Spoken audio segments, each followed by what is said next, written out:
যখন আপনি মারা যাবেন, দুনিয়া থেকে বিদায় নেবেন, মানুষজন কেউ বলবে না আজকে বৃষ্টির দিন দাফন করিস না, কেউ বলবে না যে তারা 2টা দিন রাখ, কেউ বলবে না।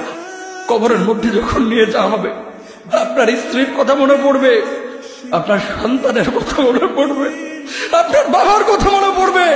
সবচাইতে বেশি কষ্ট আপনাকে যে জিনিসটা দেবে, কি নিয়ে কবরে ঢুকলাম, কেন সুদ খাইছিলাম, কেন ঘুষ খাইছিলাম, কেন কবরের জিন্দেগির জন্য প্রিপারেশন নেই নাই। দুনিয়ার জিন্দেগিতে একটা মামলায় ফেসে গেলে সুপ্রিম কোর্টে যাওয়া যায়, উচ্চ আদালতে যাওয়া যায়।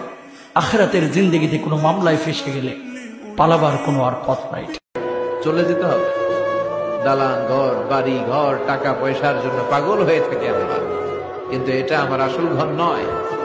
যেই গোসলখানাটারে আমি এত সুন্দর করে টাইলস করে ইটালিয়ান ফিটিংস দিয়ে বানালাম, আমার জীবনের শেষ গোসলটা কি ওই গোসলখানায় হবে? কথা বলেন, যেখানে লাশ ধোয়ায় ওইখানে আমার গোসল হবে। এগুলো আমরা ভাবতে চাই না। কবরের জীবনটা আসল জীবন। কবর জগতে কোনো রং নাই, কবর জগতে কোনো স্বাদ নাই, কবর জগতে কিচ্ছু নাই, মাটি আর মাটি। হ্যাঁ, যদি আপনি মালিককে খুশি করে যেতে পারেন, অন্ধকারটাও আলোকিত হয়ে যাবে। কষ্ট আপনার কবরের চিন্তা আপনি করেন, আমার কবরের চিন্তা আমি করব। আপনি আমাকে বেশি থেকে বেশি উৎসাহ দিতে পারবেন, ভাইয়া কবরটা সাজাইলা, সারা জীবন শান্তিতে থাকতে পারবে। এটা হচ্ছে মুসলমানের নিয়ম। বলেন, কবর প্রতিদিন ডাক দিয়ে বলে আনা বাইতুদ দুধ।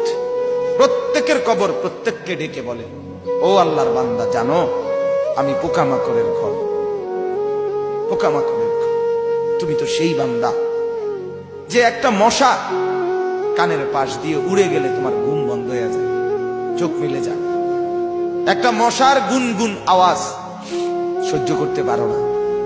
একবার কয়েল, একবার অ্যারোসোল, একবার মশারি, এরপরেও তুমি চাও যে একটা মশাও যেন আমার কানের কাছে গুনগুন না করে।